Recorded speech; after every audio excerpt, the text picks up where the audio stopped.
Coming up on Tech News Today, can Moto X save Motorola? Will Tumblr sync Yahoo? Has Android defeated the iPad? All these questions and more will be answered next on Tech News Today. Netcasts you love. From people you trust. This is Twit. Bandwidth for Tech News Today is provided by CacheFly at CACHEFLY.com.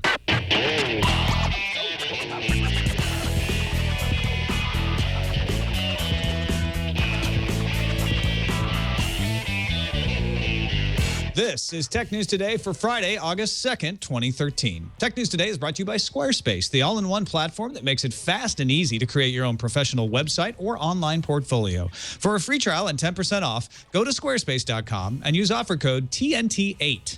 And by Gazelle, the fast and simple way to sell your used gadgets. Find out what your used Samsung Galaxy, iPhone, and other smartphones are worth at Gazelle.com. And by ProXPN. ProXPN is a virtual private network that allows you to use the internet the way it should be, anonymously and without oversight. For 20% off your new account, go to proxpn.com/twit and use the code TNT. Welcome to Tech News Today. I'm Tom Merritt. I'm Sarah Lane. I'm Aya Zakhar. And I'm Jason Howell. And this is the show where we keep you up to date on the most important stories in the tech world, put them in some context for you, starting with the top 10 stories of the day, the News Fuse.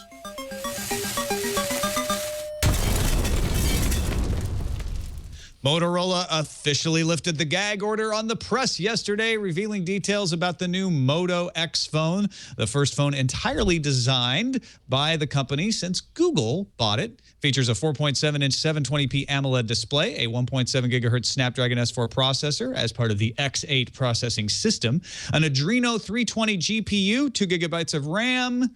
Maybe you're underwhelmed. Well, check this out. 24-hour battery life should help, as well as customization. 18 backplate colors, 7 colors for side buttons, all available in your requested combination. The X costs $199 for the 16 gigabyte, $249 for the 32 gigabyte on a 2-year contract. Only AT&T will offer the customization at first, though Sprint will also sell models and later offer the customization. The phone should come by the end of August in the U.S. and will work on all major carriers. The European Union's European Commission has announced that it has approved conditions it agreed to with Penguin, the last major holdout in the antitrust probe involving Apple and publishers over ebook pricing.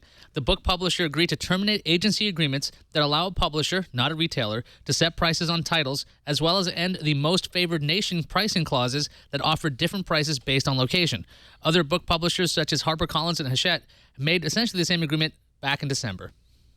It's August 2nd, which means Michael Dell wants the shareholders to give him his company back. Dell and Silver Lake have raised their offer to purchase Dell Incorporated to $13.75 a share with a 13-cent per share special dividend. This offer would value the company at $24.9 billion U.S. There was supposed to be a shareholder vote today with Michael Dell's previous offer, but because of this new offer, the vote has been moved again to September 12th. One day there will be a vote. We'll see it. Remember that SIM card security vulnerability that put 750 million phones at risk? Well, Karsten Knoll, the discoverer of the flaw, explained at Black Hat that the Java vulnerability has been fixed by 5 mobile carriers by using that same vulnerability to rewrite parts of their operating systems. Knoll was going to demo the flaw at Black Hat, but because of the fix, he was only able to demonstrate parts of it. Jessica Lesson reports Apple has acquired wireless chip developer Passive Semiconductor. Passive develops low-power chips, including radios. A low-energy Bluetooth radio that they make has been considered promising for health and fitness devices that need long battery life. I imagine Apple thinks their devices could benefit from long battery life, too. At the Black Hat Security Conference in Las Vegas, researchers Alex Stamos, Tom Ritter, Thomas Patchek, and Javed Samuel preached the gospel of newer algorithms and protocols because current ones will soon be useless and insecure by mathematical advances. So what's the next iteration that makes us secure again? It might be asymmetric encryption algorithms, which have pairs of keys. One key can decrypt data encrypted with the other key, but cannot decrypt data encrypted with itself. Dial P for paranoia. The Wall Street Journal reports the FBI has the ability to remotely activate microphones on Android devices and notebook computers, according to an anonymous former U.S. official. These tools are supposed to help in cases of organized crime, counterterrorism, or child pornography prosecution. The tools it uses are both internally and externally sourced, with something coming from the private sector. The Pebble smartwatch just got a little smarter. A new version of the Pebble iPhone app brings support for Gmail and other IMAP accounts.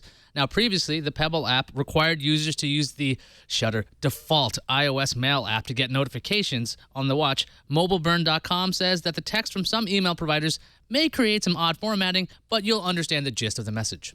Suffolk County Police in New York visited the home of Michelle Catalan after her husband was reported by a former employer for searching for the terms backpack and pressure cooker bombs on company computers. Before she knew about the employer tip-off, Ms. Catalan posted on Medium wondering if the police visit had been caused by searches made on their home computers as she had been shopping for a new pressure cooker.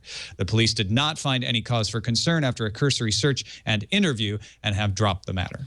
Microsoft introduced 2 new troll fighting tools for Xbox users today. Enforcement United crowdsources opinions on whether particular content, like gamer tags, violates Microsoft's terms of service. The other program, Xbox Community Level, rewards players with experience points and loot by contributing to the Ambassadors Program and Enforcement United and other future programs. This episode of Tech News Today brought to you in part by Squarespace.com. You know how much I like Squarespace. The all-in-one platform makes it easy to create a professional website or online portfolio. I use it for meritbooks.squarespace.com because I'm lazy. I want it to look good and be easy to use without having to put in all of my time and effort and all the designing. I want the effort to go into the content. That's what Squarespace does. I'd like to check out some of the sites you guys have built. I know a lot of you use Squarespace. We've been getting these every day. Somebody tells us about a site that they use. I've got a music site guy twittered at me yesterday. So send a tweet with a link to your Squarespace website and use the hashtag TNT Squarespace. We'll take a look, and we might even talk about or mention some of these in a future episode. Some of the reasons you'll love Squarespace if you don't already have a site. In fact, if you want to get mentioned, you can go create a site really quickly. They're always improving their platform. They have those beautiful designs.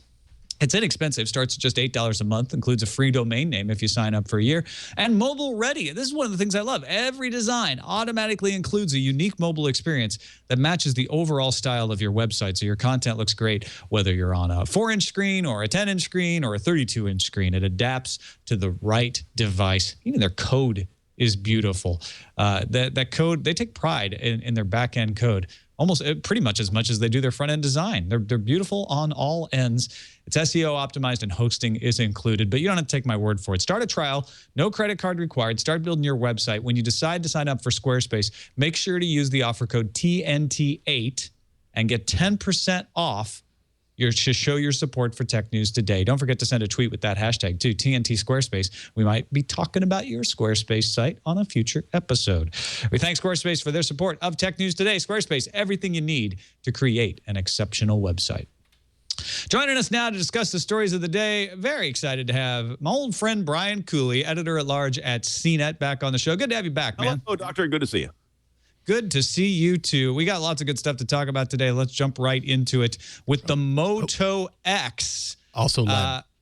Oh, shoot. Oh, my gosh. It's Friday. I totally forgot Len Peralta. You're so quiet back there drawing. It is Friday. I made Len cry. Here with your silence.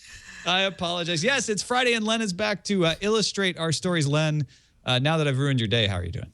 Oh, I'm just fine. It's easy to forget me. Just pretend I'm not here.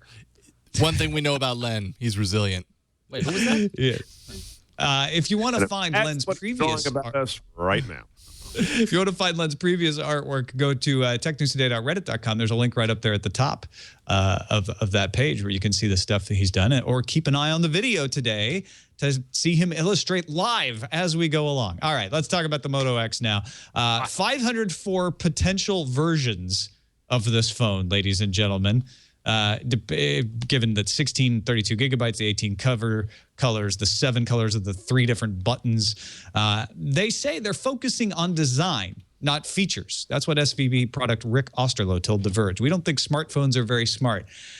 Cooley, what do you think? Is this a good strategy for them to just say, you know what? I know it's not the best specs on a phone, but you're going to love it.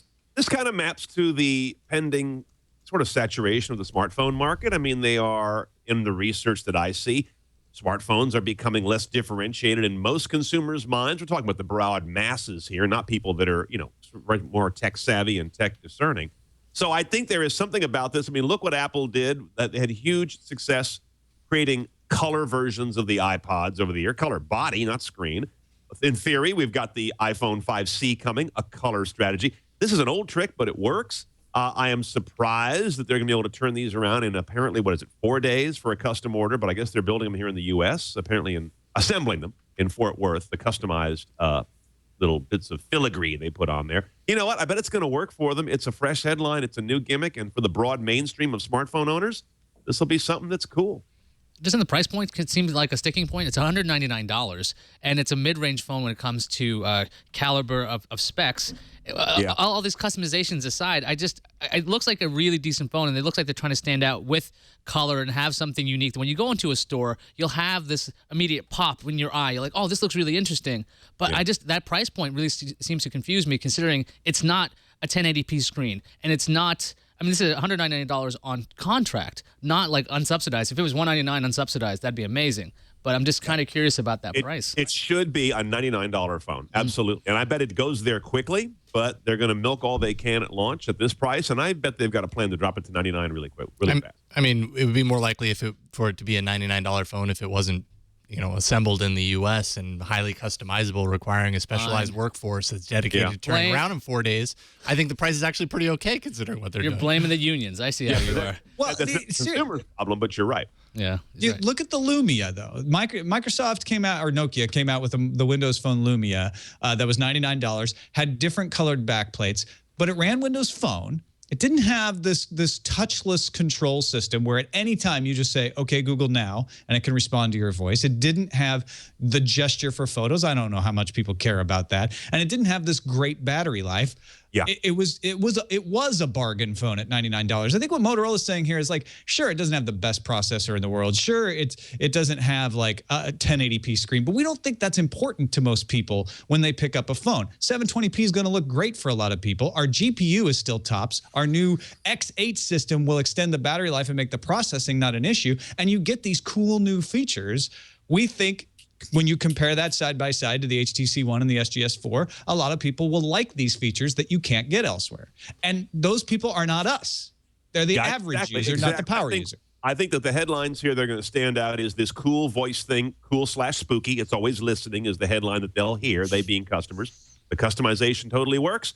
And the fact that it's got great battery life, they've got a better than not mix of headlines here. I think this phone's going to do very well for them. Yeah, the camera gesture actually got my attention because that seems to be the thing that can make or break any photo, is when you try to get your phone out and you try to get to that camera app, unless it has a dedicated camera button to do it, that little, they call it the doorknob gesture, turning the doorknob, that brings the camera up in 2 seconds. To me, that was actually worthwhile because I'm always trying to take a picture of my kid and he's running around. And so before you lose it, that one picture, you get that option. I definitely like their... They didn't skin Android, but they added a couple of little features like that active display on the front, where you have this little pulsing showing you the time, and you can hold the button down to see text messages and things without turning on your phone. Well, fully anyway. So I thought that was that's a skinning. That's not an Android feature, right? Right. Well, I don't know if it's even skinning. It's more like an app. Yeah. Right now, it's not a vanilla Android feature. I wouldn't be surprised if you see that folded in at some point because that's a pretty awesome feature. Really good feature. Yeah.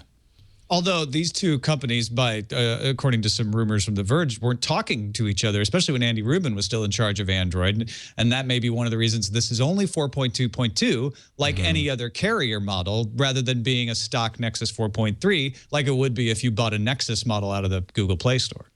Yeah. And all this brings up and I'm constantly befuddled by this, but how Android's fragmentation has apparently not hurt Android. I mean, no indication that it has. But I'm always surprised that you can see someone else's Android phone, again, talking mass market here, and say, oh, I see your Moto X. I'm going to go get me an Android phone, too. And they'll go get another Android phone that could be excellent, but doesn't do these things we're talking about because it's not the right specific flavor/skinning/featured set of Android. I can't believe that hasn't hurt them more. I read yesterday that Moto X, there's going to be a Google Play version of it, which is even more strange to me.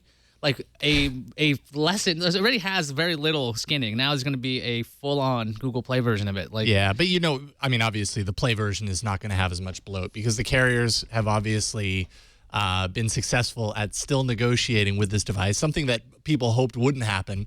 The carriers end up with a version of this that has a bunch of, carrier-specific apps and branding. You get the Verizon logo on the back, little things like that the nerdy Android folks are going to be happy to go through the Play Store to get it, just to get rid of that logo, that kind of thing. I also am curious if this comes to other countries, if that is still assembled in the U.S., because I think one of the big issues here is that they're assembling it in the U.S. so that all that customization doesn't slow down the ship time all that much. And if you're going to sell it in Europe, you're going to have to assemble it in Europe if you want to do the same thing, or it's just going to have longer ship time. So keep an eye on that as well, if it even comes to those markets. Let's talk about Marissa Mayer. Now, this is some bold talk. She's saying she thinks she compete on search. On search and mobile. What? Really? So there was a search. What? There was a Marissa Mayer interview at Business Week, and Business Week had a bunch of things there. It says Marissa Mayer says her strategy is to partner with other players, pushing Yahoo's licensed content, original shows, and apps to other companies' hardware, kind of like how Yahoo has the stock quote application on iPhone. She's hoping that she gets more deals that way. She goes, quote, "I hope that at some point we're looking at a world where mobile is a majority of our revenue," end quote. And the Business Week article mentions that when Meyer got to Yahoo, she found there was something like a dozen mobile developers that were still there, and that actually explains part of why they went on this acquisition spree. And she's built a new mobile unit, and there was a lot of talk about them in that article as well. She said that the search game is far from over. She says it's physics in the 1600s or biology in the 1800s. There's miles to go before you get to quantum physics or even a microscope. There's a lot that you can do once you have mobile. And we're going to be very focused on the user experience. Cooley, do you think Yahoo can figure out mobile and become like a dominant player? Well, the question is, what can they do with their Microsoft partnership? I mean, they don't run the guts of their own search. So right off the bat, that's the big discussion point everyone's having about this. How much then can you kind of add around the periphery of your Microsoft engine to differentiate and really do something core different? That seems like a reach. I mean, I'm no expert in search engineering, but that seems like that would be quite a challenge to say we're going to take a partners-powered search and we're going to completely innovate and revolutionize the way search works, even though we don't run the guts that make it work. I'm a little lost on that.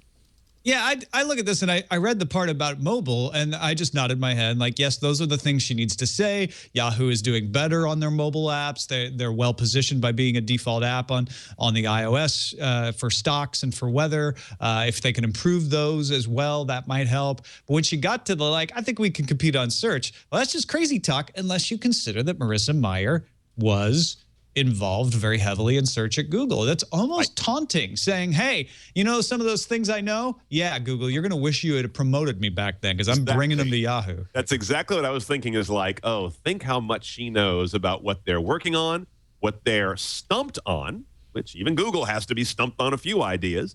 And now she's got a whole fresh set of minds to throw the problem at and say, can we solve this? Because last time I was over there, they couldn't solve it. This could be our leg up. And that's really powerful stuff. In the interview, Meyer was talking about why she left Google. She's saying she had a ton of ideas and how she just couldn't get them all done there. And so when the Yahoo opportunity showed up, that's why she moved over. So it looks like she has a ton of ideas that she hasn't gotten to implement. I don't even know if Google even knows what she was trying to do there, but it seems like it could be really interesting.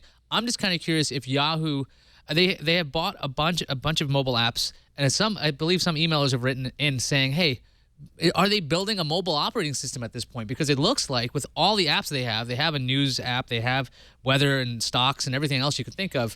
Would that really make them go into the mobile game? Should they have their own version of Android or an operating system? That's crazy talk. I'm not saying that it's impossible, but I don't see the writing on the wall for that. That strikes me as everyone saying Facebook's going to make an OS. Facebook had a mobile strategy, and Home ended up being it, and so far it hasn't proved to be a very good one. I'm sure Yahoo has something up its sleeve that might be similar to Home, like some sort of ecosystem play. I don't see Yahoo getting into making a mobile operating system. Could be totally wrong, but I think that's one of the least possible scenarios, in my own opinion. Maybe a launcher. But it'd be interesting if they just built a version of Android built on Google's open source version and just do their own. Because they could. It's completely allowed. It just seems like it'd be a strange idea. But to get in the mobile game, I just unless they have been getting into iOS more and more, right? They're the default apps.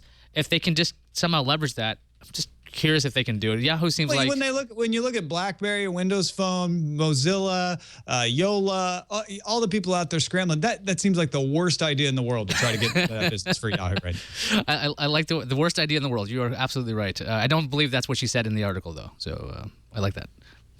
Let's move on to Michelle Catalano of Long Island. Caused a stir on the internet yesterday. As we mentioned in the news fuse, posted originally on Medium that the police had come, and she thought it was because she had been searching for a new pressure cooker and her husband had been searching for a backpack and their son had been researching about the Boston bombings, and she thought maybe it tripped some NSA alarm somewhere. Declan McCullough of CNET took me to task on Twitter when I originally posted a link to the Atlantic story on this. So it was like, correlation is not causality here. And it turns out he's absolutely right. Suffolk County criminal intelligence detectives visited the Catalanos after the husband's former employer, best we can tell, Wired says, it looked like from his Twitter he left that employer in May. That employer looked at his search history, saw pressure cooker bomb and backpack, and alerted the authorities. So they came to his house. Now, apparently they were very polite. They just did a cursory search. They didn't ransack the place. They didn't put pressure tactics on him. They just asked him, have you ever searched for a pressure cooker bomb? And he said, haven't you? Haven't you been interested? And two of them like, yeah, well, yeah, you know, that's natural. And they said they didn't find anything worth acting on. Now, lots of folks overreacted to this story, especially before we found out about the employer tip-off. Lots of folks just want to let it go, saying there's nothing here.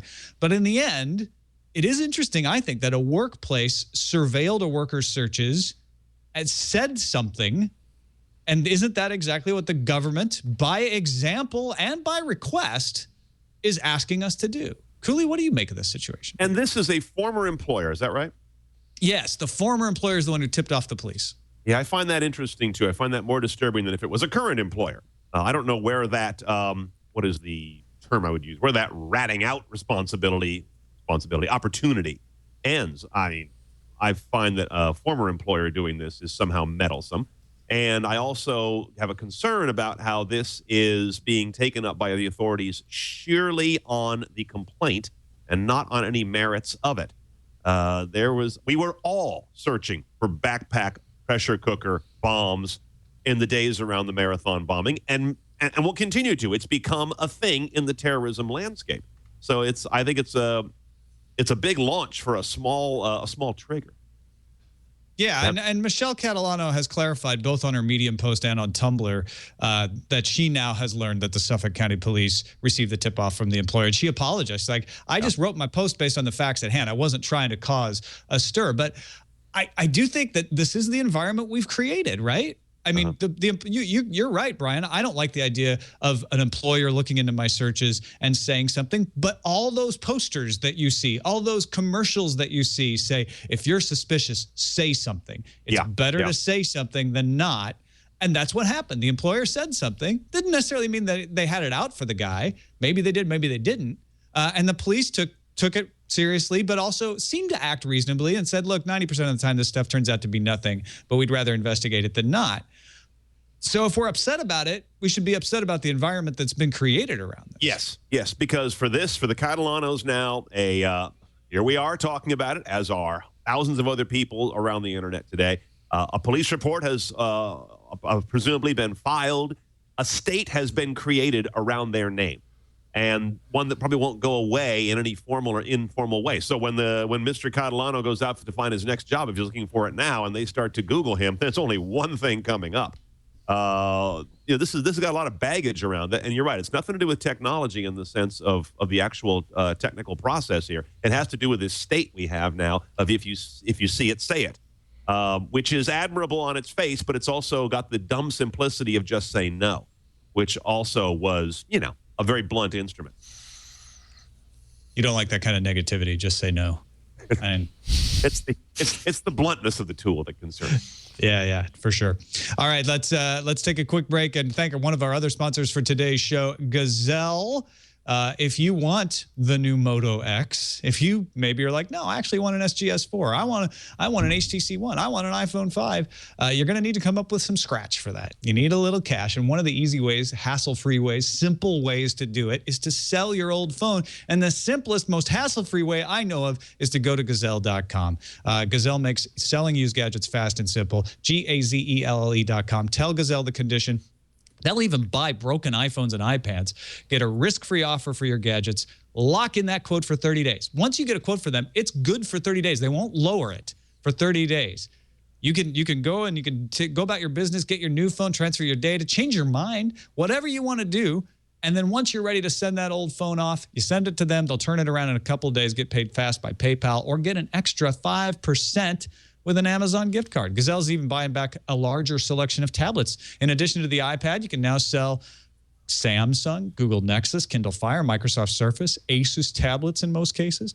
So go to Gazelle.com right now. Get an offer on your old phone, your old tablet. Find out what they're worth. Take a minute and lock in that quote for 30 days. Sell your used Samsung Galaxy or iPhone today at Gazelle.com. We thank them for their support of Tech News Today. All right, Sarah Lane did not magically disappear. She had a couch delivery happen right in the middle of the show.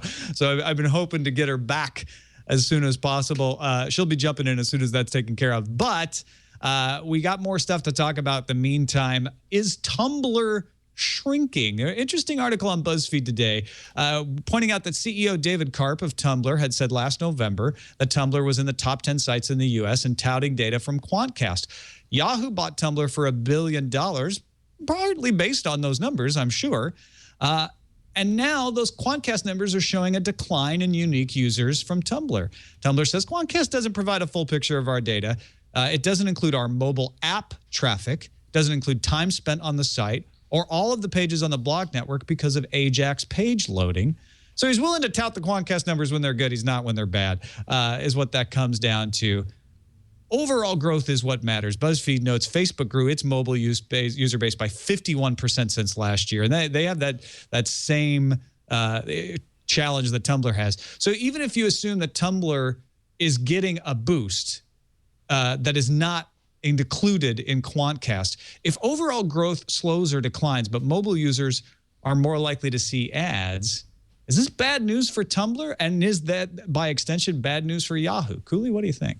Well, one of the things that you mentioned, it was Facebook's results compared to what's going on here with Tumblr. And one of the things we were talking about when Facebook's pretty great numbers, both traffic and revenue, came out a few days ago was, yes, they seem to have cracked the code on mobile, at least in a large way, for themselves. But what they did to make mobile start to work for them doesn't necessarily translate to any other online publisher or site. It's pretty Facebook specific.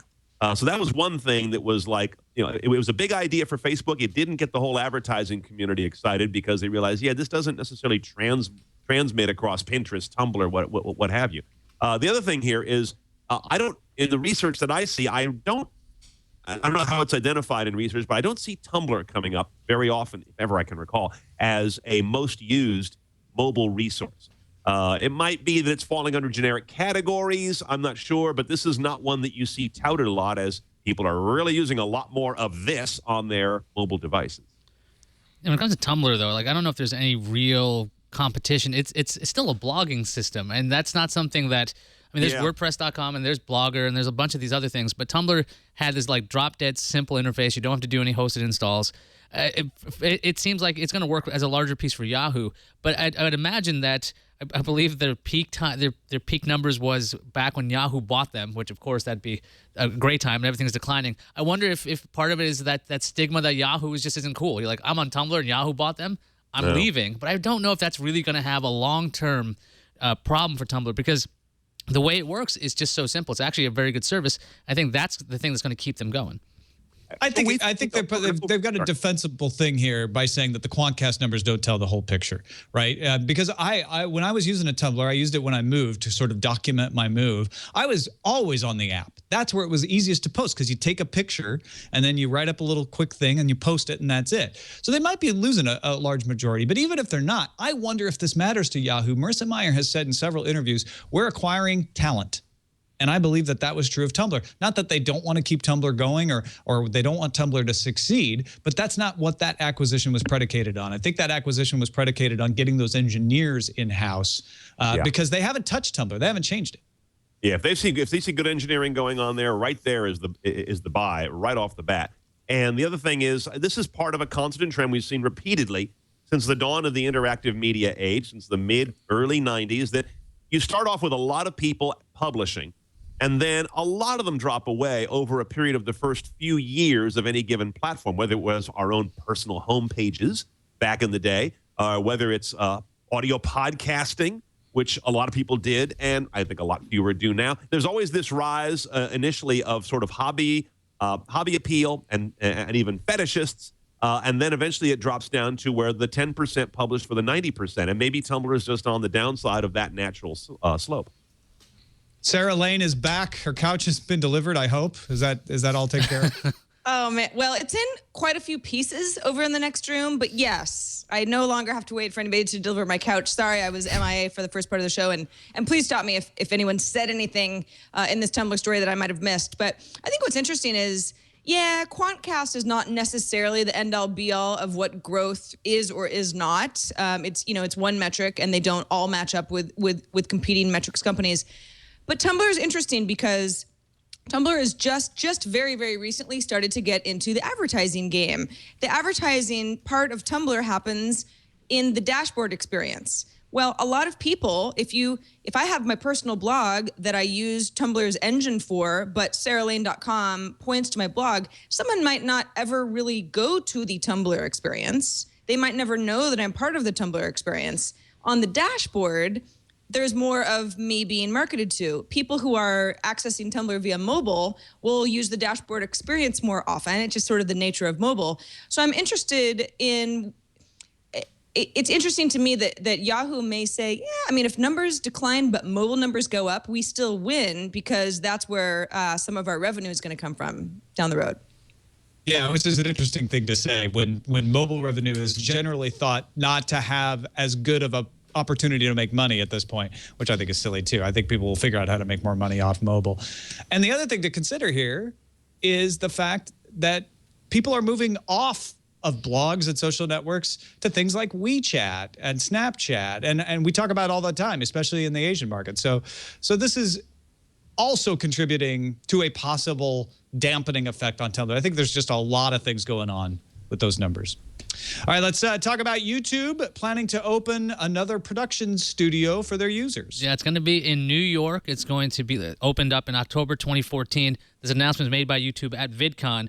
And when it's completed, it's going to be YouTube's fourth space for making professional videos. It's already got one in London. Tom might know about the one in Los Angeles. And there's one in Tokyo. If you're not aware, these spaces allow video makers to get access to cameras, lights, mics, post-production suites, all for free, no charge there.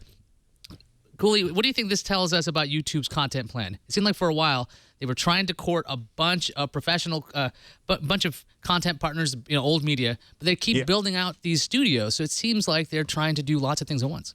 This ties into the ongoing, I think, definition is evolving of this term. It's not all that commonly being used yet, but it's PPOV, professionally produced online video. So high quality stuff that was never intended for TV is kind of the general definition there. May come from one of the big players, like the big studios or networks, but I think there's actually a more vibrant tier that is one notch below, which is what you might call the user auteur, who is interested in creating on a regular basis really high-quality content, but may not ever be part of a major studio operation because that model doesn't need to be there anymore because that was so tied to distribution that was so unique.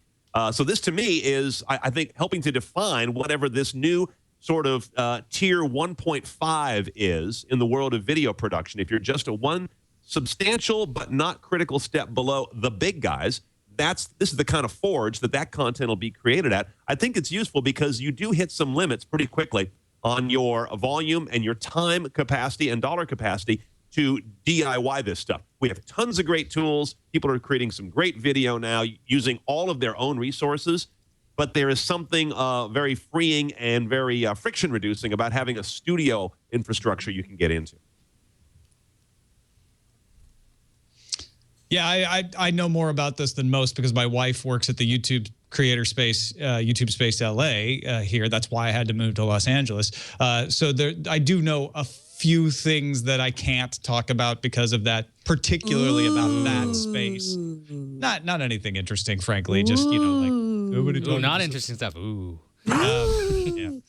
I mean, doesn't it seem just sort of like basic geographical makes sense here? I mean, if you've got LA as the big place in the US, well, that's really far away from a lot of really great content creators. So if you've got an office in, Tokyo, London, New York just makes a lot more sense to have a big presence on the East Coast. It is New York City. And it would seem like YouTube would just have access to a huge segment of potential YouTube stars or current YouTube stars that they can do more live events with in a headquarters there. Yeah, New York's basically, you can't walk around like anywhere near the NYU campus without seeing like Law and Order being shot, because there's like 500 of those episodes or 500 shows of that. Too. So there's lots of, and there's the NYU. I went to NYU for a little bit. NYU has all of these great filmmakers, so I could see this being a really great home for that. The fact that you don't have to come out all the way to LA if you want to use one of these YouTube creator spaces. I think in New York, that's going to be a really interesting amount of content that are going to get there, because I'm pretty sure lots of people are definitely going to try to take advantage of a free to access all these professional tools. It's gonna have I bet another content boom once this thing opens in October. On the other hand, I was just thinking here, look at the history of community cable access television. I don't recall anything good ever coming out of that. Maybe I've missed something, but cable access television is just a bunch of public eating a lot of crap. What I could say is that you have to have a minimum number of subscribers. I think it's 10,000 to be able to apply to use these spaces. Okay. And they have different levels of access. Some are like training classes where they're like, bring you in and let's say, well, let's teach you how to use the equipment. And then they also require collaboration.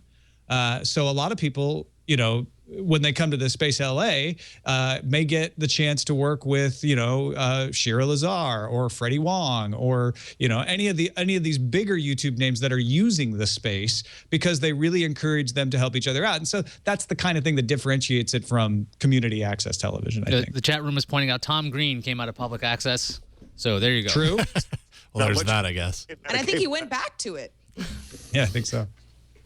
All right, let's finish our discussion segment with a CNET story about the shift from iPads to Android tablets. Yep, iPads are on the outs, everybody. It's curtains for us. Nah, I'm just kidding. But it's some interesting numbers. New research from Canalys, who does reports on tablets and shipment growth and that sort of thing. Apple still has 43% of worldwide tablet market. So again, vast majority. Although Samsung is now at 22% with 7.4 million units shipped in the quarter, and some very, very big gains from other competitors to Apple. For example, 295% growth during the second quarter compared to last year for Samsung, but 228% for Acer, 317% for Lenovo, and overall Android shipments topped Apple. Now, again, that's not one single competitor, but collectively, Android's in the lead. 68% of tablets shipped in the second quarter had a screen size smaller than 9 inches, which of course shows that people really do like that smaller form factor.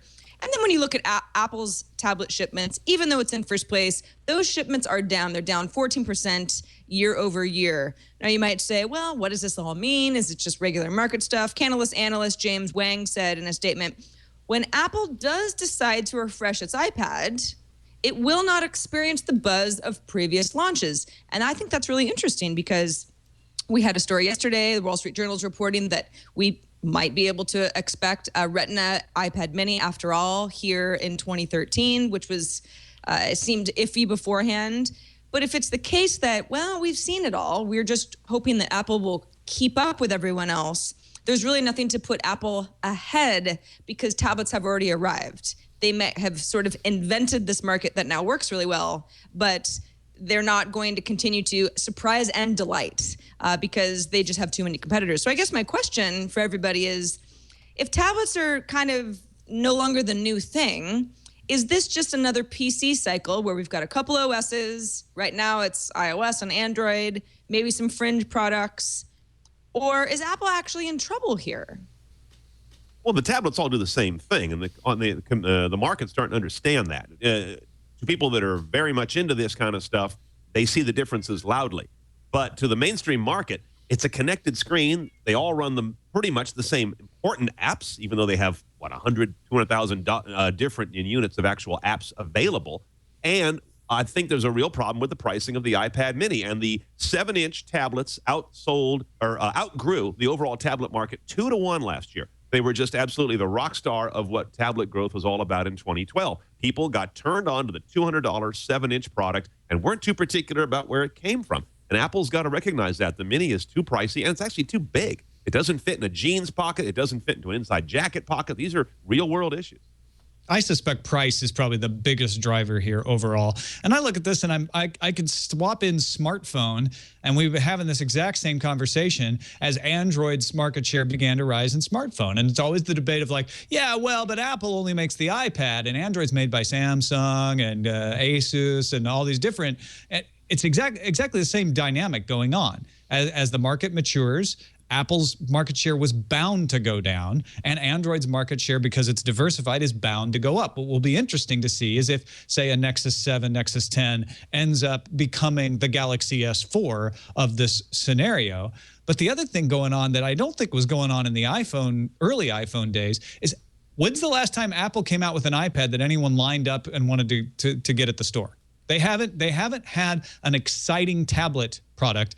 I guess the Mini was the last exciting tablet product, but that was, when was that? It seems like that was forever ago. So, and this is a general problem with Apple right now, is they haven't really made a splash with anyone in a while. And so I don't think anyone's anticipating a new iPad or buying a new iPad because of that. I think Tom's definitely right about the pricing. But the thing about Apple is that even their laptops, same thing. It's kind of like a premium brand when it comes to Apple. I don't think they're going to try to even ever really compete with pricing of like trying to get a $199 or like a $99 tablet. That's just not Apple. It just seems like they are going to keep building those premium style devices, because if you get a $100 Android tablets, they're pretty chintzy. It's like plasticky and it doesn't feel really great. And Apple always has that premium feel when it comes to that.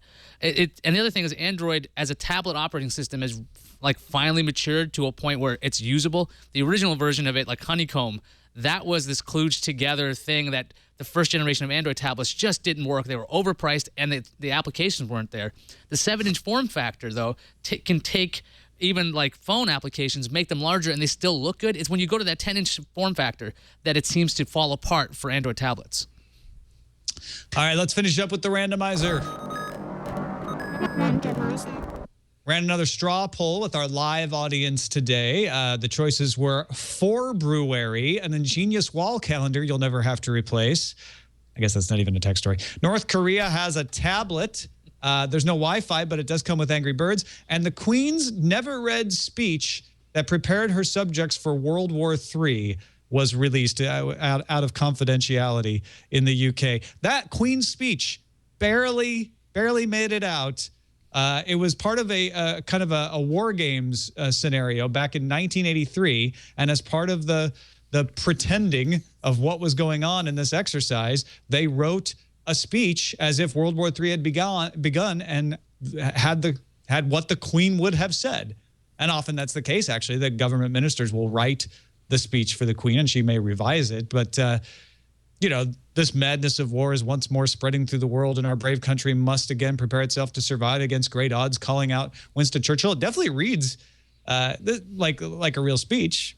Kind of reminds me of an art role-playing game, like a really good role-playing game.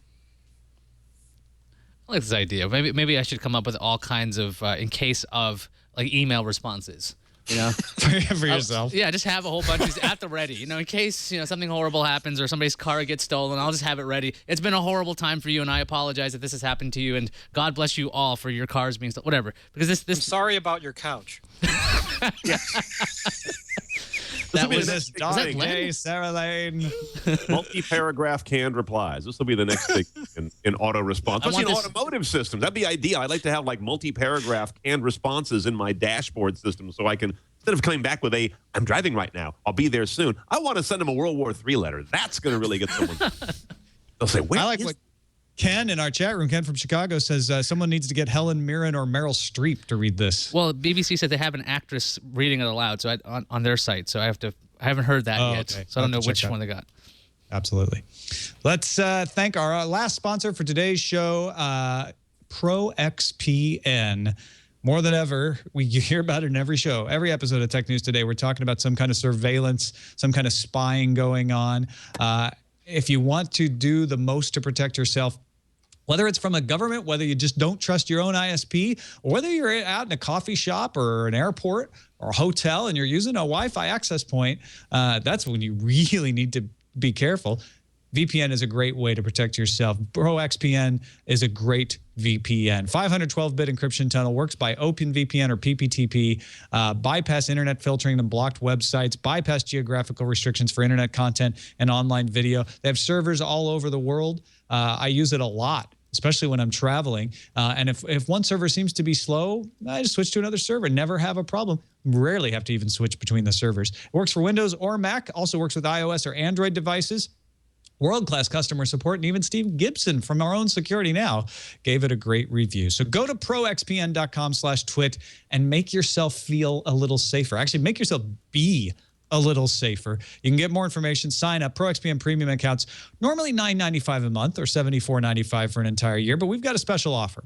Use the code TNT and receive 20% off the lifetime of your account. It's less than $5 a month on the yearly plan. If you're not satisfied, you can cancel within 7 days for a full refund. Go to proxpn.com/twit and use the code, sign up with the code TNT. We thank ProXPN for their support of Tech News Today. What's on the calendar, Sarah? Well, coming up this Sunday, August 4th, YouTube is kicking off its first Geek Week to spotlight nerdy content. Yay! Also, looking ahead to the end of September, on September 30th, free iCloud storage for MobileMe users ceases to exist. That actually includes people like me. Darn it. I wanted it to be free forever. Get ready to reach in your pocketbooks. Anybody have pocketbooks anymore? I don't know. Let's see what's the couch cushions. Incoming message. Money.